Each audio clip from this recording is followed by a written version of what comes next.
महाराज प्रसाद हिसाब से आम मानु ये शुभ अवसर कलाहांडीवासी विशेषकर ओडिशा प्रदेश समस्त जनसाधारण को शुभेच्छा जनाऊँ माँ मणिश्वरी से सहायक हमें चलापथ।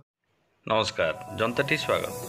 केबिके जिला गुड़िक दादन दूरीकरण तथा श्रमिक सुरक्षा लक्ष्य नहीं ओडिशा सरकार कलाहांडी जिलार उपखंड धर्मगढ़ ठारे बहु वर्ष तलू एक सहकारी श्रम अधिकारी कार्यालय खोली, किंतु विडंबनार विषय एठारे थिबा ऑफिस कहले केवल कार्यालयर नाम फलक भंगा ददरा भड़ाटिया घर सह मुना बाबू पूरा नाम मनोरंजन जाल को ही बुझाए। केवल किसी उपरिस्थ अधिकारी कार्यालय परिदर्शन समय सार मैडम माने भवानीपाटना भड़ाटिया हो धर्मगढ़ को आसवाक बाध्य होती। अंधकार सहकारी श्रम कार्यालय को मुन्ना बाबू ही साहा भरोसा। जो कार्य धर्मगढ़ ठारे हो पारंता से कार्य करने श्रमिक माने भवानीपाटना जाई अଯଥା समय नष्ट सह खर्चांत होउछंती। यह एक दादन प्रवण जिला होता बेले दादन समस्या किपरि समाधान करने विभाग चेष्टारत एथिर जनापड़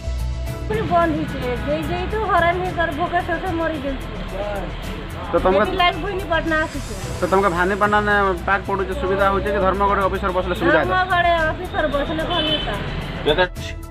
गत वर्ष अगस्ट मास ठारू जयंत पंडा बाबू नाम श्रमिक पंजीकरण प्रक्रिया धर्मगढ़ ठारे चालू रखापी एक नूतन आईडी व्यवस्था सरकार करथिले।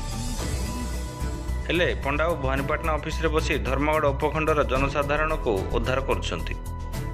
अपर पक्षरे डीएलसी महाशय कहारी को न जणाई प्रायतः शुक्रवार संध्यार निज घर कटक को जाई मंगलवार सकाळे कार्यालय रे जोग दियंती।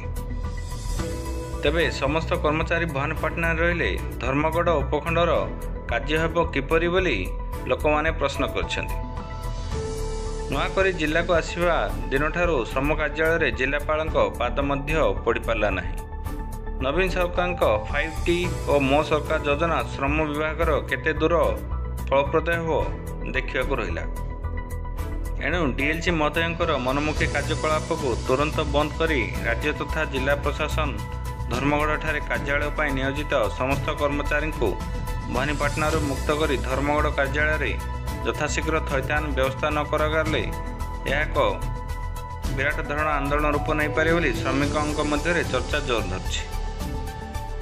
भवानीपाटना संग्राम केशरी पात्र रिपोर्ट जनता न्यूज।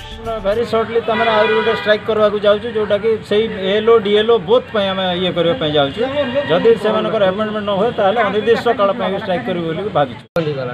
अच्छा जो तुम लेबर ऑफिस तुम धर्मगढ़ अच्छा तुम इन कहीं आस लेबर ऑफिस धर्मगढ़ ना तो ऑफिसर ने ना ऑफिसर ने ना ऑफिस खुला हो कि नहीं खोला भी बंद कर तो आपण मैंने क्या चाहूँ भवानीपाटना छोटिया मोटिया समस्या भवानीपाटना आसुवे कि धर्मगढ़ ऑफिसर बसले भल बा धर्मगढ़ बसले भल बा। अच्छा आमके सुविधा भी है पाक भी पड़बा खर्च भी कमी मो सरकार देखो यहाँ गोटे लेबर मानकर जेकोसी स्कीम आणुचे सरकार लेबर मानकर हितरे जीवार कथा किंतु ये मो सरकार 5T इटा माने जेन आणवा द्वारा लेबर माने हैरान रे पड़ुछन। लेबर मान के लेबर अधिकार पाइबारे से माने हैरान होछन। आज नियम कानून बनाबार लगी आम राज्य सरकार किंतु सेटा अधिकार साहाय्य जेन बेनिफिट मिलबार कथा लेबर के सही हिसाब से नहीं मिल पार। जिलापाल केबे भी परिदर्शन रे गोटे थरो भी जाना यदि देबे नै तांगर पेनाल्टी पाइबार व्यवस्था अछि सब केते मास डिले कले कोन पेनाल्टी हो तार व्यवस्था अछि तेन हमें तांको अपेक्षा करी पचारथिया दरकार। सर मो सरकार शासन रे जोटा जिलापाल कोन बाइट दबार तांको अधिकार नै के जोटा कि लोकंकर समस्या नै कि गले से बाइट दबा पे मना करजती किछि कहबे नै बोली कोन ता ऊपर कोन कहबे सर मैं कहबा उचित काहे कि हम काम करजु लोकन को जवाब देबो नै काहे कि से जिलापाल कलाहांडी रे उत्तर दायित्व हां तेनु से सब कथा रे जवाब देबार आवश्यकता है। प्रेस को डरले केन देव प्रेस को सब कथा ब्रीफिंग कले सारा राज्यवासी जानिबे एठाकर कलेक्टर कोन करछन।